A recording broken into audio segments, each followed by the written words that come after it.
Sir, இந்த மத்திய வேளாண் சட்டங்களை ஆதரித்து தான் அந்த விவசாயிகளுக்கு எதிரான நடையை உருவாக்கி தமிழகத்தின் உரிமைகளையும் சுயமரியாதை சொல்லுங்க பார்க்கலாம். 3 வேளாண் சட்டம் என்னன்னு சொல்லுங்க. 3மே தெரியாது நமக்கு.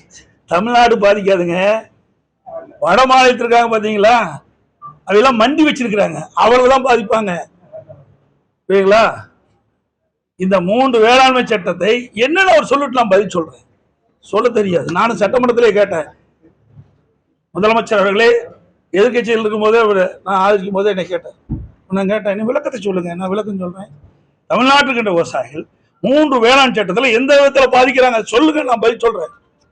ஒண்ணுங்க, இது வட மாநிலத்துக்குன்ற அங்க இருக்கின்ற அந்த மண்டியெல்லாம் வச்சிருக்கிறாங்க, அங்க சில பாதிப்பு, அதனால அங்க இருக்கிறவர்கள் போராடுறாங்க.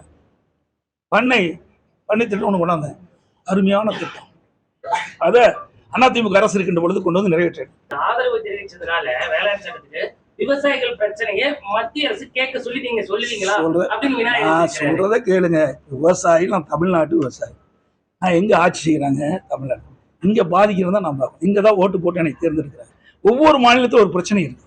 இந்த மாநிலத்தில் விவசாயிகள் பாதிக்கும். இன்னைக்கு கரும்பு இருக்குது, எப்படி இன்னைக்கு கரும்பு போட்டு தானே எடுக்கிறீங்க, ஒப்பந்தம் போட்டு தானே எடுக்கிறாங்க. இன்னைக்கு விவசாயிகள் அந்த கரண் நடும் போதே நடவு செய்யறாங்க. இத்தனை மாசம் கழிச்சு அந்த கரும்பை வெட்டி எடுத்துட்டு போறாங்க, ஒப்பந்தம். அது மாதிரி தாங்க. ஆக தமிழ்நாட்டில் எந்த அளவுக்கு எதை கொண்டு வந்தாலும் சரியா இருக்கும், எதை கொண்டு வந்தாலும் விவசாயிக்கு நன்மை, அதை பார்க்க வேண்டும். இந்த முதலமைச்சர் ஒன்றும் தெரியாது, தெரிஞ்சா தானே தெரியும். ஏன்னா தலைவாசல்ல நமக்கு நாம திட்டம் கொண்டு வந்தாங்க. கரும்பு தோட்டத்தில் எல்லாம் பார்த்தீங்க, நீங்க வெளியிட மாட்டீங்க, இதை கட் பண்ணிடுவீங்கன்னு நினைக்கிறேன். காங்கிரட் ரோடு போட்டு அந்த ரோட்ல போய் பார்த்த முதலமைச்சர் தானே அந்த முதலமைச்சர். சொல்ல பார்க்கல. விவசாயத்தை பற்றி அக்கி வேறு ஆணி வேற எனக்கு தெரியுங்க. நான் கிட்டத்தட்ட 50 ஆண்டு காலம் விவசாய பணியில் ஈடுபட்டுக்கிறேன். சொல்லுங்களா, எல்லாமே அணு நீதியாவே எனக்கு தெரியும். அதனால விவசாயிகளை எப்பொழுதுமே அதிமுக ஆட்சியில் பாதிக்கப்பட்டதே கிடையாது. புரிஞ்சுக்கீங்க. அம்மா காலத்திலும் சரி, அதிமுக ஆட்சியில்காரது. இதுக்கு பின்னாடி நாங்க நல்லா பாருங்க, எந்த இடத்துல பாய்ச்சி சொல்லு நாங்க விளக்கம் கொடுக்குறோம். இன்னைக்கு கூட ஓபிஎஸ் அவர்கள் அதிமுக நல்ல விஷயம் தான் சொல்றாங்க. நான் ஏற்கனவே சொல்லிட்டேன், அரைச்சப்பவே அரைக்கிறீங்க. இதெல்லாம் காலம் கடந்து முடிந்து விட்டது. சார், எஸ்ஐஆர்ல வெளி மாநில வாக்காளர்களை இதுல பதிவு பண்ணி ஒரு முறைகேடு நடத்த போறதா குற்றச்சாட்டு வச்சிருந்தாங்க. இன்னைக்கு தலைமை தேர்தல் அதிகாரி 869 பேர் தான் வெளிமாநில வாக்காளர்கள் பதிவு செய்திருக்காங்க. குறிப்பா 50% முடிஞ்சிருச்சுன்னு இப்ப ஒரு விளக்க சொல்லியிருக்காங்க. சரி, இந்த இங்க யாரு இந்த தமிழகத்தை ஆளுகின்ற கட்சி, யார் ஆட்சி செய்யுது? குற்றச்சாட்டு யார் குற்றச்சாட்டு சொல்றாங்க? என்ன வேடிக்கையா இருக்கு. நாங்க சொல்லணும் பரவாயில்ல. எஸ்ஐஆர் பணி நடக்கக்கூடாது. எஸ்ஐஆர் பணி நடைபெற்றால் இறந்தவர் வாக்குகள் வாக்காளர் பட்டியலிருந்து எடுக்கப்பட்டு விடுவார்கள். வீடு மாறி வேற இடத்துக்கு போனவங்க, குடிபெயர்ந்தவங்க, அதை நீக்கிடுவாங்க. நீங்க ஒவ்வொரு தொகுதியிலையும் பார்த்தீங்கன்னா 20,000 40,000 வாக்குகள் நீக்கப்பட வேண்டிய வாக்காளர் பட்டியல் நீக்கப்பட வேண்டிய சூழல் இருக்குது. இதையெல்லாம் இருந்தால் தான் இந்த வாக்காளர்களை பயன்படுத்தி இறந்தவர்களெல்லாம் தேர்தல் நேரத்தில் உயிர் பெற்று ஓட்டு போடக்கூடிய சூழ்நிலை இருக்கோ. அது திமுக கை வந்த கலை. அதனாலதான் துடிக்கிறாங்க, எஸ்ஐஆர் வரக்கூடாது, எஸ்ஐஆர் வரக்கூடாதுங்கிறாங்க. எஸ்ஐஆர்ல என்ன பிரச்சனை இருக்குது? நீங்க தான் ஆளுங்கட்சி, நீங்க போட்ட மாவட்ட ஆட்சித்தலைவர் தான் ஆட்சி விட்டுருக்காங்க, அவர்கள் தான் இந்த பொறுப்பெடுத்து செயல்படுத்தி கொண்டிருக்கிறாங்க. இங்க இருக்கிற அரசு அலுவலர்கள் தான் இன்னைக்கு பிஎல்ஓ நியமிக்கப்பட்டிருக்குது. இத்தனையும் சொல்லிட்டு திமுக காரன் தான் வீடு வீடா நின்றுட்டு கவனிச்சிட்டு இருக்கிறார்.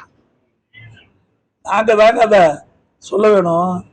இந்த திமுக அரசாங்கம் வேணுமென்றே திட்டமிட்டு இன்றைக்கு இந்த அதிகாரிகளை பயன்படுத்தி, பிஎல்ஓ பயன்படுத்தி கட்டா அந்த படிவத்தை கொடுத்துட்டு இருக்கிறாங்க. நாங்கள் டெல்லியில் புகார் செஞ்சு நாளை மேலே வர இருக்கிறான்னு நினைக்கிறேன், கருதுறேன். அவள் இதெல்லாம் பார்க்கணும்னு சொல்லியிருக்கிறாங்க, வருவாங்கன்னு நினைக்கிறேன். அது மட்டும் இல்லை, இன்றைக்கு அப்பார்ட்மெண்ட் வீடு இருக்குது. அந்த அப்பார்ட்மெண்ட் வீடுல இவர்களே அந்த பிஎல்ஓட்ட வாங்கி இவர்களே கையெழுத்து போட்டு கொடுத்தாங்க. இப்படி முறைகேடு நடந்துகிட்டு இருக்குது. இதையெல்லாம் களைய வேண்டும். நேர்மையான முறையில் உண்மையான வாக்காளர் பட்டியல் இடம்பெற வேண்டும். உண்மையான வாக்காளர் தேர்தல் நேரத்தில் வாக்களிக்க வேண்டும் என்பது எங்களுடைய நிலைப்பாடு. அமைச்சர் நாசர் ஒரு குற்றச்சாட்டு வச்சிருக்காரு. ஒரு நிகழ்ச்சியில பேசும்பொழுது அதிமுக என்ன பண்றது, கல்லெடுத்து அடிக்கிற மந்திரியெல்லாம் மந்திரியா வச்சுட்டு அப்படித்தான் பேசுறேன். கல் எடுத்துக்கிற மந்திரிலாம், மக்கள் மீது கல் எடுத்து எரிகிற மந்திரி எப்படிப்பட்ட மந்திரி? அவர் பேச்செல்லாம் ஏங்க கேட்பானே? அப்படிப்பட்ட மந்திரி தான் தமிழ்நாட்டில் மந்திரியா இருந்து நாட்டையே குட்டிச்சோராக்கிட்டு.